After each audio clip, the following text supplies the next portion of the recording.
विचार कर रहे हैं संख्याओं के गुणधर्म पर कि संख्याओं के कौन कौन से गुणधर्म हैं, या हम कहें कि संख्याओं की क्या क्या प्रॉपर्टीज है, द प्रॉपर्टीज ऑफ नंबर्स।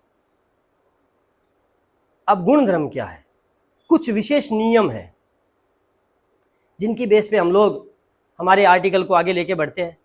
अब वो विशेष नियम क्या क्या है देखिएगा, हम इन्हें वन बाय वन उठा रहे हैं। सबसे पहला नियम आता है हमारा क्रम विनिमेयता।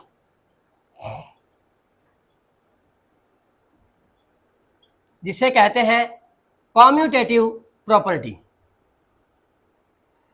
क्रम विनिमेयता जिसे हम लोग कहते हैं कॉम्यूटेटिव प्रॉपर्टी। अब देखा जाए कि ये कॉम्यूटेटिव प्रॉपर्टी क्या है, क्रम विनिमेयता क्या है, या किसे कहते हैं। तो थोड़ा ध्यान दीजिएगा कि अगर हम कुछ संक्रियाओं के बीच में क्रम बदल दें, उनका ऑर्डर चेंज कर दें, कि जो पहले स्थान पर है उसे हम तीसरे स्थान पर ले जाएं और जो तीसरे स्थान पर है उसे दूसरे पर या पहले पर ले आए, यानी कि उनका ऑर्डर चेंज कर दे और परिणाम में अगर कोई परिवर्तन ना हो, तो हम कहेंगे कि वहां पे कॉम्यूटेटिव प्रॉपर्टी अप्लाई होती है, अर्थात क्रम विनिमेयता का पालन होता है। क्रम विनिमेयता का पालन होता है। तो हमें क्या करना होगा इसके लिए, देखिएगा हमें इसके लिए 4 प्रकार की संक्रियाओं की चर्चा करनी होगी। एक तो योगफल संक्रिया के लिए, व्यवकलन संक्रिया जिसे हम लोग घटाव कहते हैं, गुणन संक्रिया और भाग संक्रिया। चारों प्रकार की संक्रियाओं के लिए हमें इसकी जांच करनी होगी और प्रत्येक संक्रिया के लिए हमें 4 प्रकार की संख्याओं पर विचार करना होगा। कौन कौन सी 4 प्रकार होंगे? एक तो प्राकृत संख्या, एक पूर्ण संख्या, एक परिमेय संख्या और एक पूर्णांक। प्राकृत, पूर्ण, परिमेय और पूर्णांक, 4 ही प्रकार की तो संख्याएं होंगी और 4 ही प्रकार की संक्रिया होंगी।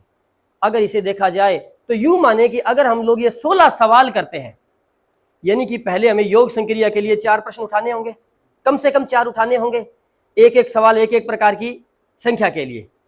फिर हमें दूसरी संक्रिया उठानी है, फिर तीसरी संक्रिया उठानी है और फिर चौथी संक्रिया। इसके लिए हम लोग क्या करते हैं, हमारे इस बोर्ड को एक बार हम लोग 4 भागों में डिवाइड कर लेते हैं। 1, 2, 4, हमने 4 भागों में डिवाइड कर लिया। ये हमने रखा पहले प्रकार की संक्रिया के लिए, और जिसे कहा गया कौन सी संक्रिया, योगफल संक्रिया के लिए। बी में हम लोग लेंगे यहां पे कौन सी संक्रिया लेंगे, गुणन संक्रिया लेंगे। सी में लेंगे घटाव जिसे व्यवकलन संक्रिया कहते हैं, और डी में लेंगे भाग संक्रिया।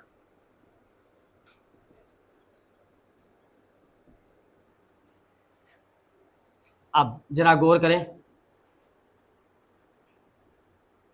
अब हमें पहले योग संक्रिया की बात करनी है। योग संक्रिया के अंदर हमें 4 प्रकार की संख्याएं लेनी है। तो देखिए यहां हम ले रहे हैं पहले कौन सी संख्या, प्राकृत संख्या। ये करने से पहले अगर हम लोग क्रम विनिमेयता का रूल समझे या इसका नियम क्या होता है वो देखें, तो हमें समझ में आएगा। ए कोई भी संक्रिया बी बराबर होना चाहिए बी कोई भी संक्रिया ए, यानी कि अगर क्रम बदल दें, अगर 2 ही है तो पहला दूसरे स्थान पर, दूसरा पहले स्थान पर आएगा। अगर 3 है तो क्या होगा, तीनों में से कोई भी एक किसी भी स्थान पर जा सकता है, दूसरा किसी स्थान पर जा सकता है, तीसरा किसी स्थान पर जा सकता है। और यहाँ स्टार हमने इसलिए लगाया इसलिए कि आप लोगों को समझ में आए। स्टार का मतलब ये योगफल का निशान भी हो सकता है, व्यवकलन का भी हो सकता है, गुणा का भी हो सकता है और भाग का भी हो सकता है, अकॉर्डिंग टू सिचुएशन। तो जिसमें ये फॉलो होगा वो हमारा क्या होगा। तो योगफल संक्रिया के लिए रूल क्या बनेगा हमारा, a प्लस बी बराबर होना चाहिए b प्लस। इसी प्रकार गुणन में क्या होना चाहिए, a इंटू बी बराबर होना चाहिए और घटाव में क्या होना चाहिए, a माइनस बी बराबर बी माइनस ए होना चाहिए। होगा या नहीं होगा उसकी बात है बाद की। ए भाग बी बराबर होना चाहिए बी भाग ए के।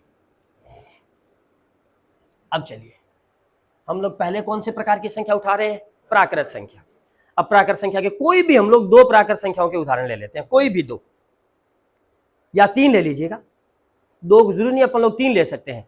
जैसे हमने तीन प्राकृत संख्याओं के उदाहरण लिए, एक लिया हमने 5, एक लिया 7 और एक लिया 2, ले लिया। अब इनका क्रम बदल दें, तो पहले मैं 2 लिख देता हूं, फिर 5 लिख देता हूं, फिर 7 लिख देता हूं, क्रम बदल दिया। इसका जोड़ किया, क्या आया? 14। इसका भी जोड़ करेंगे, कितना आएगा? क्या बराबर आया? बराबर आया। तो हम क्या कहेंगे? बराबर आया तो हम क्या कहेंगे? ध्यान दें, प्राकृत संख्या योगफल संक्रिया में क्या होती है? क्रम विनिमय होती है। या हम कहें कि प्राकृत संख्या योगफल संक्रिया में क्रम विनिमयता का पालन करती है। यानी कि यहां हम लोग एक चीज समझ रहे हैं कि प्राकृत संख्या अगर हो और हमारा उत्तर आ रहा हो, कई बार क्या होता है कि ये फर्क पड़ता है किसमें? बीजगणित और जो के क्वेश्चन होते हैं उनमें हमारा आंसर आता होता है 15a प्लस 7b, या हम निकालते हैं 7b प्लस 15a और आंसर में दिखाई देता है 15a प्लस 7b, तो हम कहते हैं हमने तो पहले 7b निकाला था, ये तो 15a पहले बता रहा है। इसका मतलब हमारे यहाँ पर क्रम विनिमयता रूल का पालन नहीं हो रहा है। वो ऐसा सोच सकता है जबकि ऐसा नहीं होता है। क्या हमारी बात समझ में आई? तो चलिए 2 नंबर में करें। कौन से प्रकार की संख्या लें अपन लोग? पूर्ण संख्या लें। अब पूर्ण संख्या को समझने के लिए हम लोग क्या करते हैं, कोई दो प्रश्न उठाते हैं जो पूर्ण संख्या को डिनोट, दो ही संख्याएं उठाते हैं जो पूर्ण संख्या को डिनोट करे। अब पूर्ण संख्या को डिनोट करने के लिए हमें सबसे पहले एक संख्या कौन सी लेनी चाहिए? 0 लेनी चाहिए, ताकि वो हमारी पूर्ण संख्या को साबित कर दे। तो हमने लिया एक 7 और एक 0, तो 0 7, परिणाम 7। तो यहां भी हम क्या कहेंगे? पूर्ण संख्या योगफल संक्रिया के लिए क्रम विनिमय होती है, अर्थात क्रम विनिमयता का पालन करती है। तीसरे प्रकार की संख्या उठाएं, पूर्णांक। अब कोई भी दो पूर्णांक ले ले। जैसे हमने पूर्णांक लिया, एक तो लिया 5, एक ले लिया -8, एक ले लिया 5 और दूसरा ले लिया -8। तो 5 प्लस -8 या -8 प्लस 5, इसको सॉल्व करेंगे तो भी हमें परिणाम के रूप में -3 प्राप्त होगा, और इसको हल करेंगे तो भी परिणाम के रूप में -3 प्राप्त होगा। जो भी क्या साबित करेगा? यहां भी क्रम बदलने से कोई फर्क नहीं पड़ा। तो हम कहेंगे पूर्णांक योगफल संक्रिया के लिए क्रम विनिमयता का पालन करते हैं। चौथी और आखिरी संख्या, परिमेय संख्या। कौन सी संख्या की चर्चा करनी है अपने को? अब परिमेय संख्या। कोई दो परिमेय संख्या के उदाहरण लेते हैं अपन लोग। जैसे हमने लिया 1/2 और 1/3। हमने दो परिमेय संख्याएं ले ली, एक तो ले ली 1/2 और एक ले ली 1/3। तो 1/2, 1/3, 1/3, 1/2 लघुत्तम आया। यहां कितना आएगा? प्लस लघुत्तम, ये भी बनेगा 5/6, ये भी बनेगा। बोले क्या कहेंगे? क्या कहेंगे? कि परिमेय संख्या योगफल संक्रिया में क्रम विनिमयता का पालन करती है। क्लियर? अब यही जांच अपने को किस पर करनी है? गुणन के लिए करनी है। तो सबसे पहले कौन से प्रकार की संख्या उठाई जाए? प्राकृत संख्या उठाई जाए। 5 गुणा 4, 4 गुणा 5, इसका परिणाम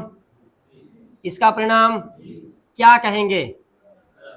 प्राकृत संख्या गुणन संक्रिया के लिए क्रम विनिमयता का पालन करती है या क्रम विनिमय होती है। अर्थात अगर गुणा के रूप में कभी भी दाएं बाएं हो जाती है संख्याएं तो हम उसे आंसर से विलग नहीं कहेंगे। कई बार क्या होता है कि हमारा आंसर आ रहा होता है 15a गुणा 7b और वहां लिखा होता है 7b गुणा 15a, तो गुणा में है, तो ये भी कह रहा है भी गुणन में कोई फर्क नहीं पड़ता, तो हम भी कहेंगे गुणन में कोई फर्क नहीं पड़ता। 2 नंबर पूर्ण संख्या। अब पूर्ण संख्या की बात करें तो 0 गुणा 5 या 5 गुणा 0, प्रत्येक स्थिति में क्या प्राप्त होगा? तीसरी संख्या के लिए लें तो पूर्णांक। 1 ले लिया 2 और 1 ले लिया माइनस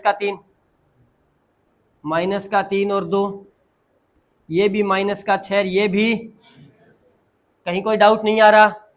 अब आ गया कौन सा? परिमेय संख्या। लेते हैं कोई 2 परिमेय संख्या, 2/3 और 1/5 या 1/5 2/3 गुना करेंगे तो 2 एकम 3 पांजे 1, 2 एकम 5 तिये, सेम परिणाम मिला। इसका मतलब हम लोग अगर संयुक्त रूप में कहना चाहें या एक साथ कहना चाहें तो क्या कहेंगे कि योगफल प्रत्येक संख्या के लिए क्या होते हैं? योगफल में प्रत्येक संख्या के लिए संख्याएं क्या होती है? क्रम विनिमय होती है, या सभी संख्याएं योगफल संक्रिया के लिए क्रम विनिमयता का पालन करती है। सभी संख्याएं गुणन संक्रिया के लिए क्रम विनिमयता का पालन करती है। अब किस पर आगे अपन लोग? तो क्या हम लोग इन दोनों के आधार पर यह कह सकते हैं कि आगे वाले दो में भी क्रम विनिमयता के नियम का पालन होगा? हम ऐसा कह सकते हैं कि पालन है? केवल आप ही कह सकते हैं, हम नहीं कह सकते, क्योंकि हम तो पहले चेक करेंगे, क्योंकि हमें लग रहा है जैसे नहीं होगा। अब क्यों नहीं होगा देखिएगा। पहले कौन सी संख्या ले? प्राकृत। 1 ले ली 5 और 1 ले ली, बीच में निशान, ये कितना आएगा? 2 और ये आएगा क्या बराबर है? तो हम कहेंगे पालन नहीं होता है। अब आगे किस पर? पूर्ण संख्या की बात करें। 1 ले लिया 5, 1 ले लिया तो 0 माइनस, यहां तो मिला लेकिन यहां मिला, हम कहेंगे बराबर नहीं है, अतः क्रम विनिमयता का पालन भी नहीं होता है। 3 नंबर में पूर्णांक। 1 ले लिया 7 माइनस -3 -7, तो देखो 7 माइनस माइनस प्लस, ये तो बना 10 और ये बना, तो क्या पालन हो रहा है? चौथी और आखिरी संख्या है इसकी कौन सी? परिमेय संख्या। 1/2 माइनस 1/3 माइनस लघुत्तम भाग 2 भाग 3 लघुत्तम भाग 3 भाग 2, इसको सॉल्व करते हैं तो हमें मिलता है 1/6। इसको सॉल्व करेंगे, हल करेंगे तो हमें मिलेगा जो कि आपस में बराबर। अतः संयुक्त रूप से हम क्या इसका इकट्ठा कहें तो क्या कह सकते हैं कि कोई भी संख्या जो है वो घटाव संक्रिया के लिए या व्यवकलन संक्रिया के लिए क्रम विनिमयता का पालन नहीं करती है। तो क्या अब हम कह सकते हैं कि भाग संक्रिया में करेगा? अपने को चेक करना है। चलिए हम लोग चेक करते हैं। पहले एक संख्या उठाते हैं, कौन सी? प्राकृत। अब प्राकृत में ऐसी संख्या लें जिसमें भाग हो जाए, इजी होगा भाग करना होगा। तो जैसे हमने 2 संख्या ली, एक तो 20 भाग 4, 4 भाग 20 में 4 का भाग दिया, लेकिन 4 में 20 का भाग दिया, पॉइंट 2 पॉइंट लगाएंगे 0 40, 20 दुए 40, क्या दोनों बराबर हैं? तो नहीं होता है। 20 भाग 0, 0 भाग किसी संख्या में, नियम याद करें, किसी संख्या में 0 का भाग देंगे तो 0 प्राप्त होगा, और अगर 0 में किसी संख्या का भाग देंगे तो अनिर्धारीय रूप प्राप्त होता है ना। तो यहां तो 0 मिलेगा, लेकिन यहां पर अनिर्धारीय रूप मिलेगा, तो हम क्या कहेंगे, बराबर है नहीं है। 20 में भाग दिया -5 का, या -4 दे दूं, थोड़ा इजी हो जाएगा, और -4 में भाग दिया, यहां तो परिणाम आया कितना, लेकिन यहां परिणाम आएगा माइनस का 0.2, क्या दोनों बराबर है, तो हम यहां भी क्या कहेंगे, चौथी संख्या कौन सी आती है हमारे पास, परिमेय संख्या। कौन सी आती है, कोई दो परिमेय संख्या लेनी पड़ेगी भाग के लिए, तो लीजिए हमने लिया 1/2 भाग 1/3, 1/3 भाग 1/2। अब याद करें कौन सी क्लास को, 5वीं 6ठी क्लास को याद करें। क्या जी, वो तो याद करना पॉसिबल नहीं है, 10वीं से नीचे मत लेके जाओ, क्योंकि 10वीं से नीचे जाने का मतलब है गणित की वापस पढ़नी पड़ेगी सारी की सारी। चलो, वहां पे अपन लोगों ने पढ़ा था कि अगर भाग आता है तो वो किस में बदल जाता है, और उसके आगे की संख्या पलट जाती है, अर्थात अंश हर में चला जाता है और हर अंश में चला जाता है। 1/3 गुणा 2 ये बना हमारे पास क्या, और ये बना हमारे पास, दोनों बराबर नहीं। तो देखिएगा, चाहे वो परिमेय संख्या है, चाहे वो पूर्णांक संख्या है, चाहे वो पूर्ण संख्या है, और चाहे वो प्राकृत संख्या है, भाग संक्रिया के लिए किसी भी प्रकार की संख्या में क्रम विनिमयता का पालन नहीं होता, अर्थात क्रम विनिमय नियम का पालन नहीं होता है। ओके, घटाव में भी किसी भी प्रकार की संख्या के लिए क्रम विनिमय नियम का पालन है, लेकिन गुणा में सभी प्रकार की संख्याओं में क्रम विनिमयता का पालन होता है, और योगफल में भी सभी प्रकार की संख्याओं में क्रम विनिमयता नियम का पालन होता है। क्या यहां तक की बात क्लियर हुई?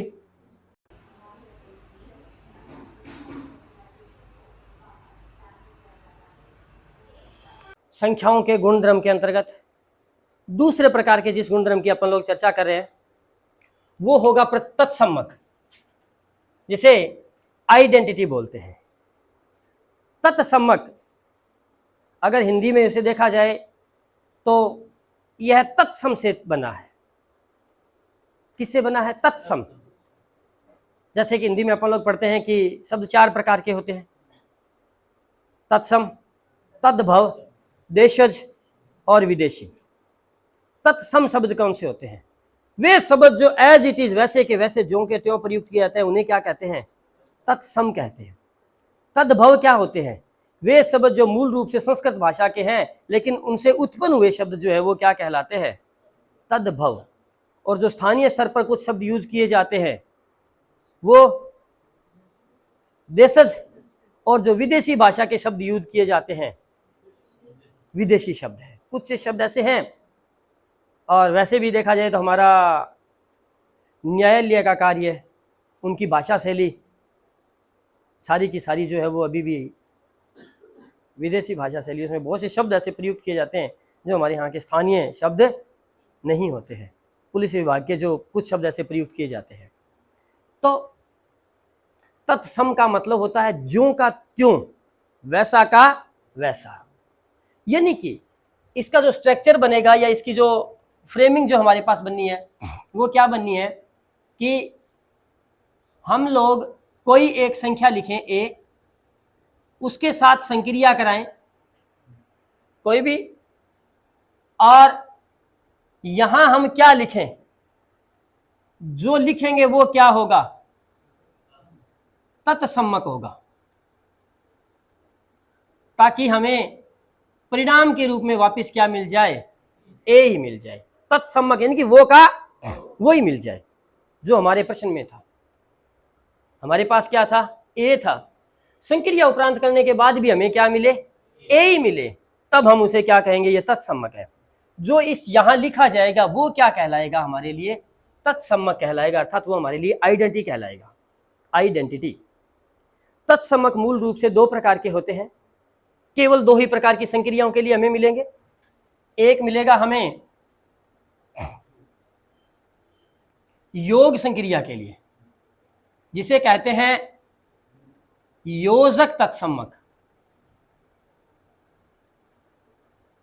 और एक हमें मिलना है गुणन संक्रिया के लिए, तो वो होता है गुणन तत्सम्मक, मल्टीप्लिकेटिव आइडेंटिटी, और ये होता है एडिटिव आइडेंटिटी।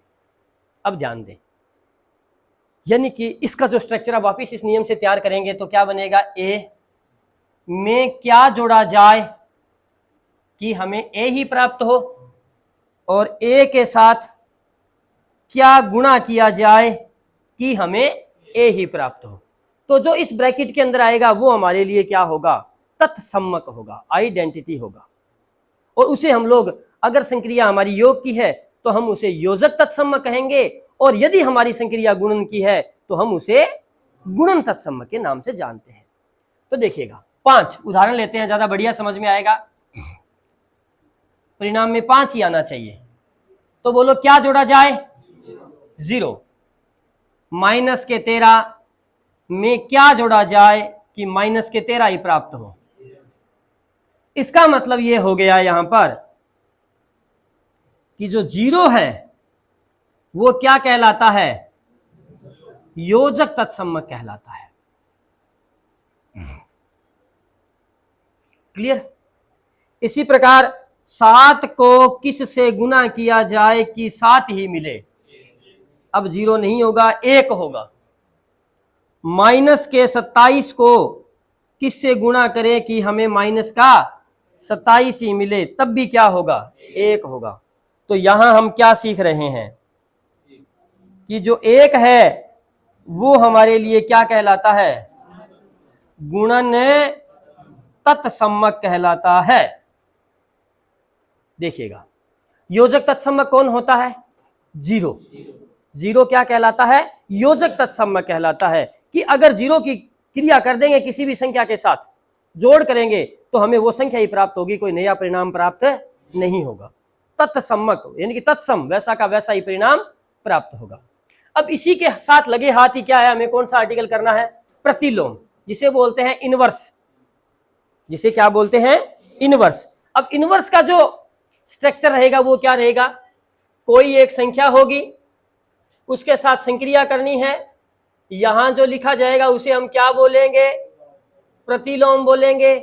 यहां क्या लिखें कि हमें परिणाम में क्या मिले, तत्सम्मक मिले। यह कंडीशन है किसकी, प्रतिलोम की, कि प्रतिलोम वो समान होता है जो किसी संख्या के साथ, अगर आप इसकी परिभाषा पढ़ेंगे तो यही मिलेगा कि प्रतिलोम वह मान होता है जो किसी संख्या के साथ संक्रिया करने पर तत्सम्मक देता है। अब याद बात करें अगर अपन लोग कौन सी के लिए, योजक प्रतिलोम की बात करें, किसकी, योजक प्रतिलोम की बात करें, कौन होता है। और दूसरी अगर बात करनी होगी तो हमें किसकी करेंगे अपन लोग, गुणन प्रतिलोम की बात करेंगे, गुणन प्रतिलोम। अब जरा गौर करें, इसका अगर योजक का अलग से स्ट्रक्चर बनाऊं तो क्या बनेगा, a प्लस यहां क्या लिखूं, क्या प्राप्त हो, कौन सा तत्सम्मक, अगर संक्रिया योग की है तो योजक तत्सम्मक, और अगर संक्रिया गुणन की है तो गुणन तत्सम्मक। तो हमें इसके लिए क्या मिलना चाहिए, 0, और हमें इसके लिए क्या मिलना चाहिए, 1 मिलना चाहिए। ठीक है। अब जैसे हमने एक उदाहरण लिया, 5 प्लस यहां क्या लगाऊं कि 0 मिले, -5, माइनस का 7 प्लस यहां क्या लिखूं कि मुझे 0 मिले? 7। आगे समझ में? अब देखिए इनसे दोनों से अपने एक अलग रिजल्ट लेंगे, देखिएगा। 13 को किससे गुना करूं कि 1 मिले?